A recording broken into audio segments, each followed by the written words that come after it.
함께 나누실 성경 말씀 신명기 34장 1절에서 12절의 말씀입니다.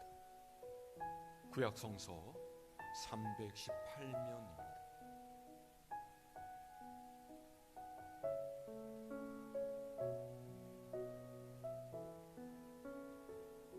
신명기 34장 1절로 끝절까지 제가 한 절, 여러분이 한 절, 한 절씩 교독합니다. 모세가 모압 평지에서 느보산에 올라가 여리고 맞은편 비스가 산 꼭대기에 이르매 여호와께서 길르앗 온 땅을 단까지 보이시고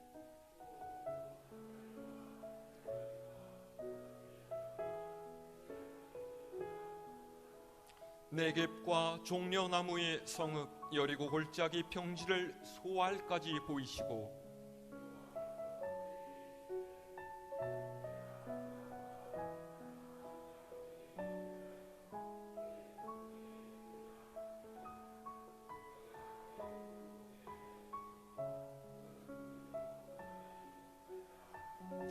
예, 여호와의 종 모세가 여호와의 말씀대로 모압 땅에서 죽어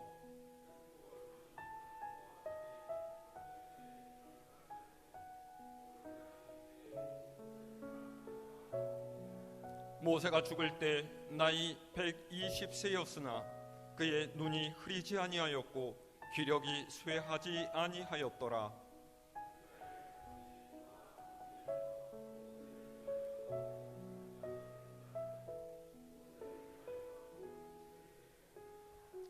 모세가 눈의 아들 여호수아에게 안수하였으므로 그에게 지혜의 영이 충만하니 이스라엘 자손이 여호와께서 모세에게 명령하신 대로 여호수아의 말을 순종하였더라.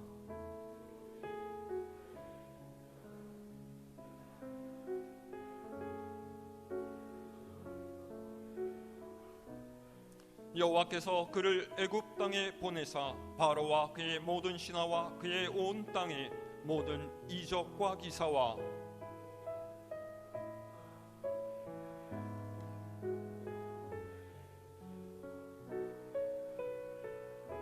아멘. 할렐루야.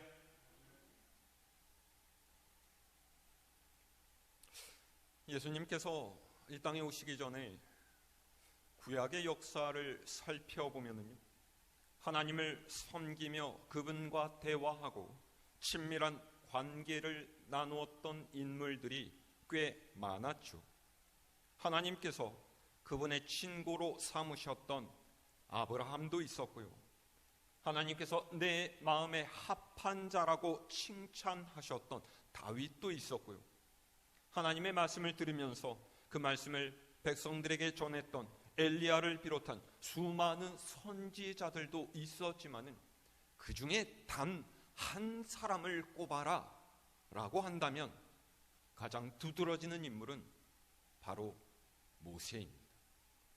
오늘 말씀은 출애굽의 역사를 이끌어내었던 위대한 지도자였고 선지자였던 모세의 마지막에 대한 기록과 함께 그의 업적에 대해서 간략하게 설명을 하고 있습니다. 애굽을 떠나서 40년 동안 광야를 헤매던 이스라엘은 이제 드디어 가나안을 눈앞에 두고 그 땅에 들어갈 준비를 모두 마쳤습니다. 이제는 요단강을 건너서 가나안으로 들어가기만 하면 되는 것이었죠. 그런데 하나님께서는요, 가나안에 들어가기 바로 직전에 모세를 부르셔서 너는 그 땅에 들어갈 수 없다라고 말씀하셨어요. 왜죠? 모세가 가나안에 들어가지 못하게 된 표면적인 이유는요, 민수기 20장에 나오는 무리바 물 사건 때문입니다. 신광야 가데스바네아에서 이스라엘 백성이 마실 물이 없자 또 원망하고 불평하기를 시작했습니다. 그런데 이 일을 처리하면서 모세와 아론 그만 하나님의 영역을 침범하는 잘못을 저지르고 말아요. 민수기 20장 10절에서 12절 말씀 이렇게 되어 있는, 제가 읽어드리겠습니다. 모세와 아론이 회중을 그 반석 앞에 모으고 모세가 그들에게 이르되 반역한 너희여 들으라. 우리가 너희를 위하여 이 반석에서 물을 내랴 하고 모세가 그의 손을 들어 그의 지팡이로 반석을 2번 치니 물이 많이 솟아나오므로 회중과 그들의 짐승이 마시니라. 여호와께서 모세와 아론에게 이르시되 너희가 나를 믿지 아니하고 이스라엘 자손의 목전에서 내 거룩함을 나타내지 아니한 고로 너희는 이 회중을 내가 그들에게 준 땅으로 인도하여 드리지 못하리라 하시니라. 아멘. 보세요. 여기서 잘못된 것이 무엇일까요? 10절에서 모세는 틈만 나면은 불평과 원망을 일삼는 이스라엘 백성에게 분노를 터뜨리고 있어요. 우리가 인간적으로 볼 때 모세를 이해할 만하지 않습니까? 먹을 것과 마실 것이 부족할 때마다 이스라엘 백성들은 모세와 아론에게 몰려와서 불평했어요. 그러면 하나님께서 모세와 아론을 불러서 너희는 이렇게 하라 해결책을 일러주셨죠. 이게 수없이 반복됐다라는 거예요. 이전에도 하나님께서 이들의 어려움과 문제를 해결해 주신 적 얼마나 많았습니까? 그런데 그 놀라운 하나님의 역사를 경험하면서도 이스라엘은 전혀 바뀌지를 않아요. 사람이 하나의 경험을 하면요, 거기에서 깨달음을 얻고 좀 더 성숙해질 수 있어야 하는데, 무슨 문제가 생길 때마다 늘 똑같이 모세 앞에 몰려와서 왜 우리를 애굽에서 끌어내서 이런 고생을 하게 하느냐, 우리가 이제는 다 죽게 생겼다, 이제 어떻게 하면 좋겠느냐, 아우성을 칩니다.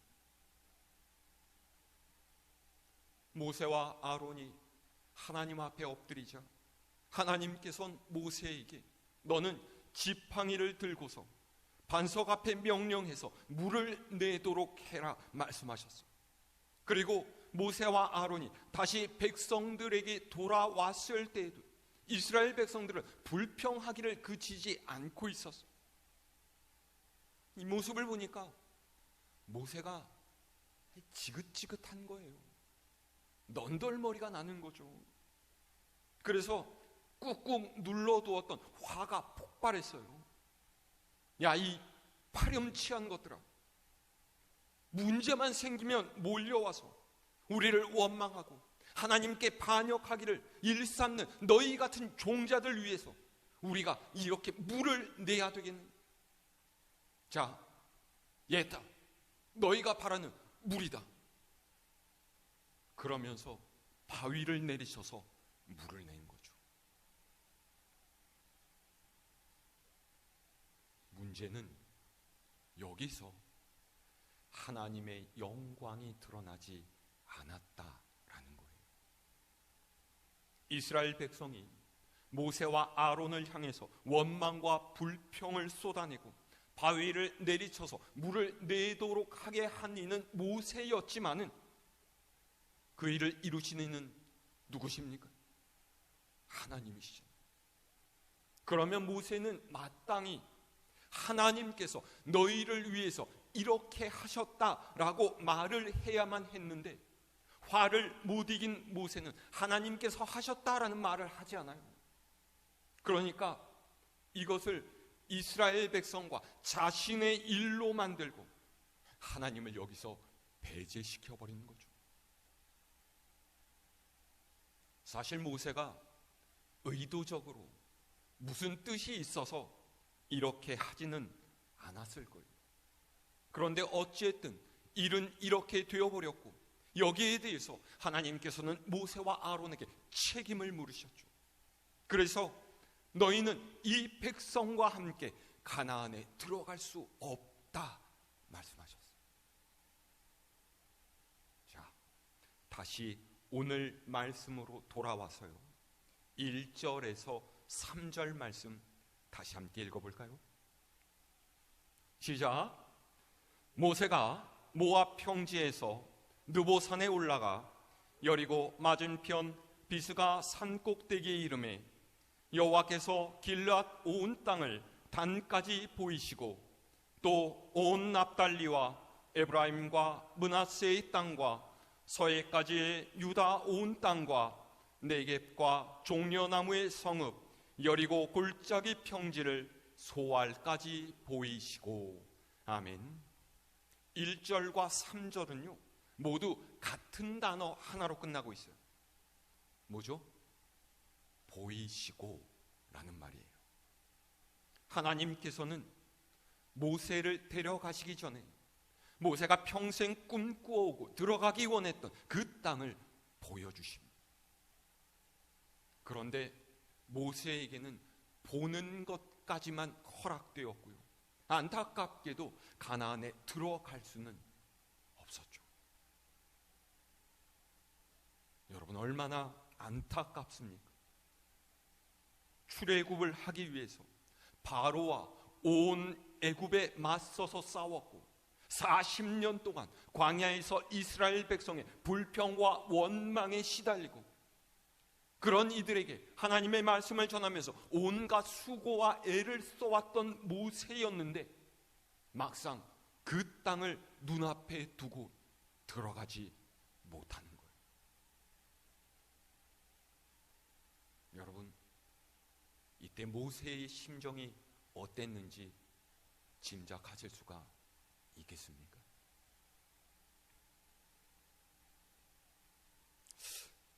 저는 이런 생각을 했어요. 사람에게는요 모두 자신의 몫이라는 게 있습니다. 평생 자신의 것을 다 바쳐서 추구하고 갈망해 왔지만 그것이 이루어지는 것은 그 사람의 몫이 아닌 경우가 있죠. 모세도 그랬고요, 다윗도 그랬어요. 다윗은 하나님의 성전을 건축하는 것이 삶의 가장 큰 소원이었지만 성전을 건축하기 위한 사전 준비까지만 그의 몫이었죠.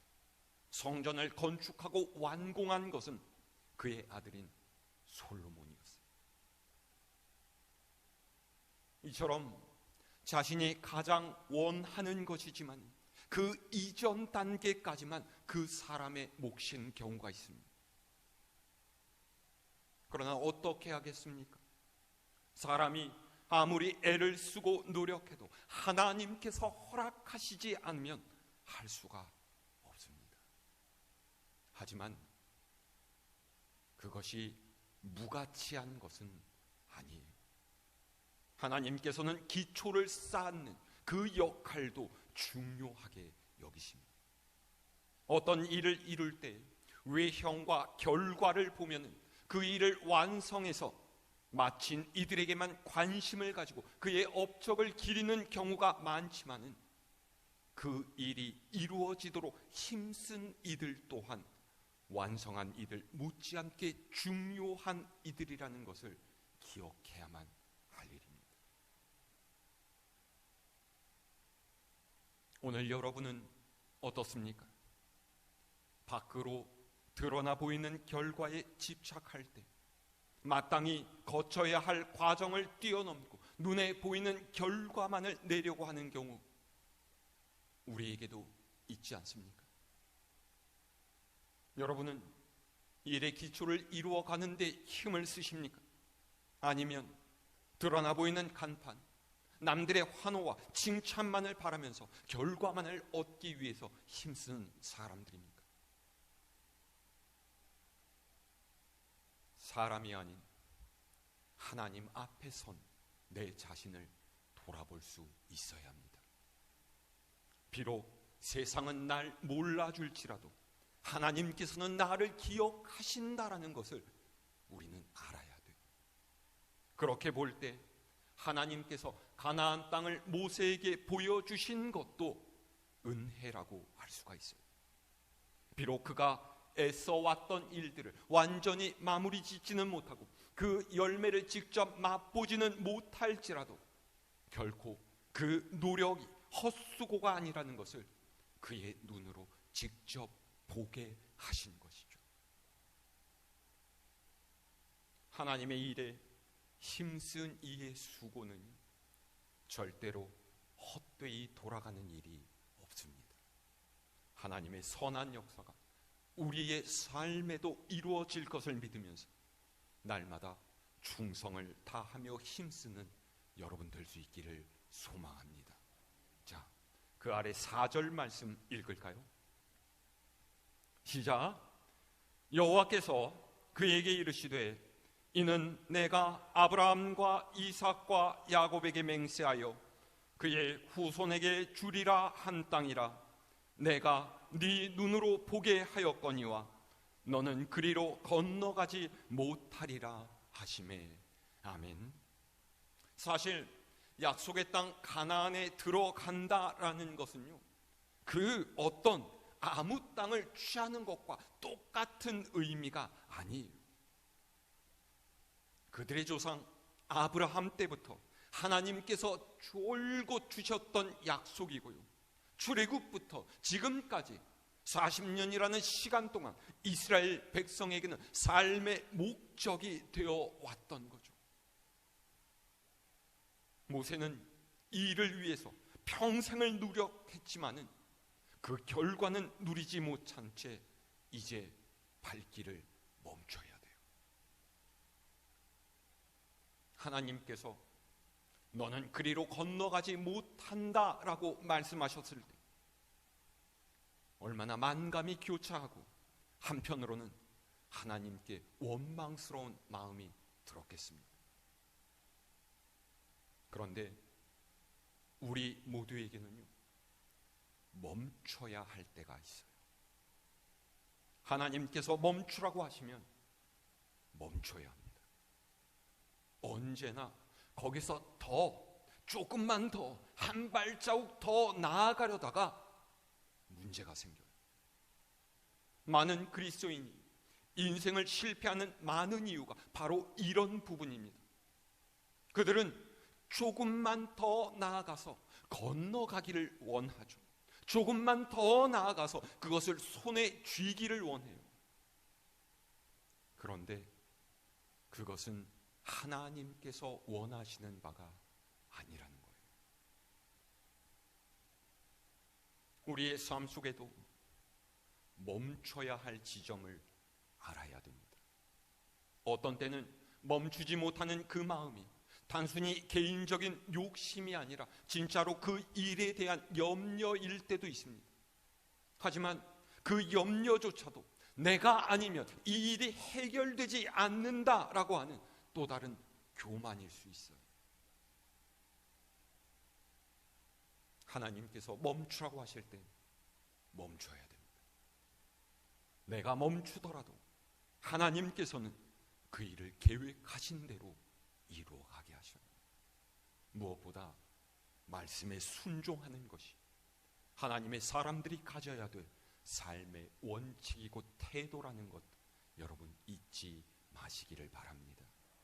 자, 5절에서 6절 말씀도 읽어볼까요? 시작. 이에 여호와의 종 모세가 여호와의 말씀대로 모압 땅에서 주고 벳불 맞은편 모압 땅에 있는 골짜기에 장사되었고 오늘까지 그의 묻힌 곳을 아는 자가 없느니라. 아멘. 드디어 모세가 이 땅에서의 그의 수명을 다했습니다. 그런데 성경은요, 그가 모압 땅 어느 골짜기에서 죽은 후에 지금까지도 그가 묻힌 곳이 어디인지 알 수 없다라고 기록하고 있어요. 이 말이 의미하는 게 무엇일까요? 모세는 성경의 인물 중 그 누구와도 비교할 수 없을 정도로 뛰어나고 대단한 인물이었죠. 그래서 모세가 죽은 후에 그의 무덤이 사람들에게 성지가 되고 우상화가 될까 봐서 하나님께서 그가 묻힌 곳을 숨기셨다라는 거예요. 오늘날 보세요. 나라에 공훈을 세운 누구누구를 국립묘지에 안장해야 된다. 아니다. 그에게는 이런 과오가 있으니까 그곳에 묻는 것 옳지 않다. 많은 이야기들 나옵니다. 사실 우리의 삶은요, 살아있을 때보다 죽은 후에 훨씬 더 적나라한 평가를 받아요. 그런데 그 모든 것은 다 사람의 눈으로 보는 관점일 뿐이죠. 정작 중요한 것은요, 우리가 오늘 이 순간을 어떻게 살아가느냐라고 하는 거예요. 땅의 자리가 아닌 하늘의 자리를 위해서 무엇을 하고 있느냐라고 하는 것이죠. 이 시간 여러분 스스로에게 한번 물어보시기를 바랍니다. 내가 어떤 신앙의 모습으로 사람들의 기억에 남게 될지를, 또 하나님께서 우리를 어떻게 평가하실지 여러분 생각해 보시기를 바랍니다. 지금 내가 하는 일들, 지금 내가 살아가는 이 삶의 모습과 신앙의 모습이 바로 하나님께서 우리를 평가하실 근거가 될 거예요. 지금의 삶에 충실하시기를 바랍니다. 할 수 있는 최선을 다해서 오늘을 살아가시기를 바랍니다. 그럴 때 우리의 삶이 가치가 있고 이후에도 하나님께서 기뻐하실 만한 삶을 살았노라 평가를 받게 될 것입니다. 자, 7절의 말씀 읽을까요? 시작. 모세가 죽을 때 나이 120세였으나 그의 눈이 흐리지 아니하고 기력이 쇠하지 아니하였더라. 아멘. 모세는 그가 죽을 때인 120세까지 눈이 흐려지지 않았고 기력이 쇠하지 않았다라고 해요. 사실일까요? 저는 이거 읽으면서 되게 부러웠어요. 제가 노안이 40 좀 넘으니까 오더라고요. 안 그렇게 보이시죠? 근데 지금도 뭘 보려고 하면은 안경을 이렇게 벗고서 봐야지 아무것도 안 보여요. 근데 모세를 보세요. 120세가 되도록 눈이 흐려지지 않았다라고 해요. 기력이 쇠함이 없었다라는 거죠. 뭐 그렇다고 해서 모세가 청년과 다를 바가 없었다, 뭐 그런 말이겠습니까? 이 말이 의미하는 것은요, 그에게는 꺼지지 않는 열정이 있었다라는 것이고요, 하나님의 일을 이루기 위한 의욕이 있었다라는 거예요. 오늘날도 그렇지 않습니까? 일하는 사람은요, 일하지 않는 이보다 훨씬 건강하고 기력이 넘칩니다. 그래서 나이가 들고 직업에서 은퇴를 하더라도 손에서 일을 놓지 말라고 의사들도 이야기를 하고 있는 거죠. 물론 모세가 남들보다 타고난 체력이 좋고 훨씬 더 건강했기 때문에 그랬다라고도 말할 수 있겠지만은요, 이것이 하나님께서 모세에게 그가 맡은 일을 감당할 수 있도록 내려주신 복이 아니었겠습니까?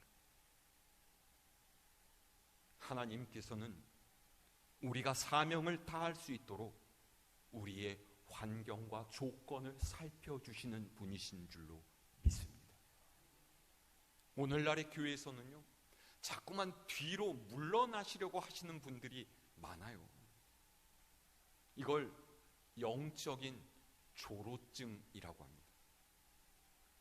하나님의 일을 충분히 감당할 수 있는데도 불구하고 내가 이제는 이런 일 할 나이가 아니지 않느냐, 이제는 저기 젊은 사람들 좀 시켜라, 나도 할 만큼 했다, 그러면서 자꾸만 발을 빼려고 하는 거죠. 세상의 것을 구하고 누리는 데는 누구보다 앞장서려고 하고 피곤하다고 말하지를 않는데 왜 하나님의 일을 할 때는 꽁무니를 빼려고 할까요? 하나님께서는 우리가 이 세상을 떠나는 날까지 그분께 충성하는 일꾼으로 살기를 원하십니다. 그래서 주님께서 우리를 부르시는 그날까지 영적인 예민함을 잃지 않고 왕성하게 일할 수 있도록 여러분 구하고 힘쓰셔야 해요. 120세까지 부리부리한 눈으로 이스라엘을 이끌었던 모세의 열정을 가지고 삶의 마지막 순간까지 건강하게 하나님의 역사를 이루어가는 여러분 될 수 있기를 소망합니다. 자, 10절로 마지막 12절 말씀 함께 읽습니다. 시작. 그 후에는 이스라엘에 모세와 같은 선지자가 일어나지 못하였나니 모세는 여호와께서 대면하여 아시던 자요 여호와께서 그를 애굽 땅에 보내사 바로와 그의 모든 신하와 그의 온 땅에 모든 이적과 기사와 모든 큰 권능과 위엄을 행하게 하심에 온 이스라엘의 목전에서 그것을 행한 자이더라. 아멘.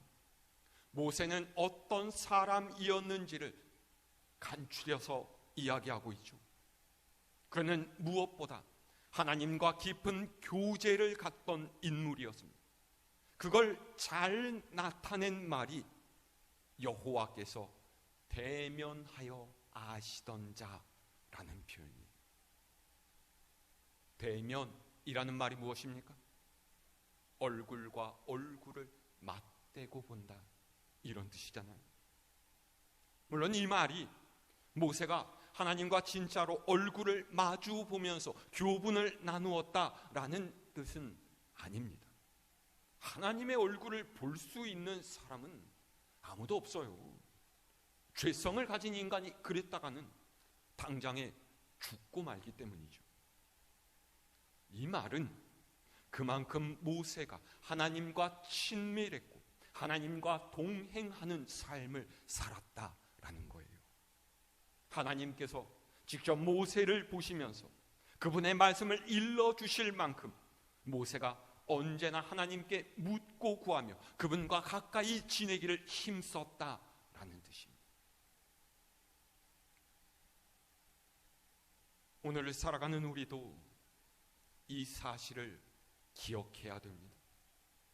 하나님과의 교제가 없이는 절대로 하나님의 일을 할 수가 없습니다. 모세가 오랜 시간 동안 이스라엘 백성을 이끌고 가르치고 기적을 행하는 놀라운 사역을 할 수 있었던 것은 하나님의 교제가 있었기 때문이에요. 지금 이 시간 하나님 앞에 나와서 고개 숙여드리는 우리의 기도, 우리의 감사가 중요한 이유가 바로 여기에 있습니다. 하나님을 만나고 하나님께 나오기를 힘쓰고 기뻐하는 여러분들 되실 수 있기를 바랍니다. 우리의 일평생 하나님의 영광을 위해 하나님의 뜻대로 힘써 일하는 좋은 일꾼이 되기를 소망하시기를 바랍니다. 하나님께서 그에 합당한 능력을 주시고 지혜를 주시고 힘을 주셔서 우리로 하여금 하나님의 귀한 역사를 이루어가게 하실 줄로 믿습니다. 여러분의 믿음에 응답하시고 선한 길로 이끄시는 하나님의 놀라운 역사하심이 오늘 예배드리며 기도하는 여러분들의 모든 삶의 자리마다 넘쳐나시기를 우리 주님의 이름으로 축원합니다.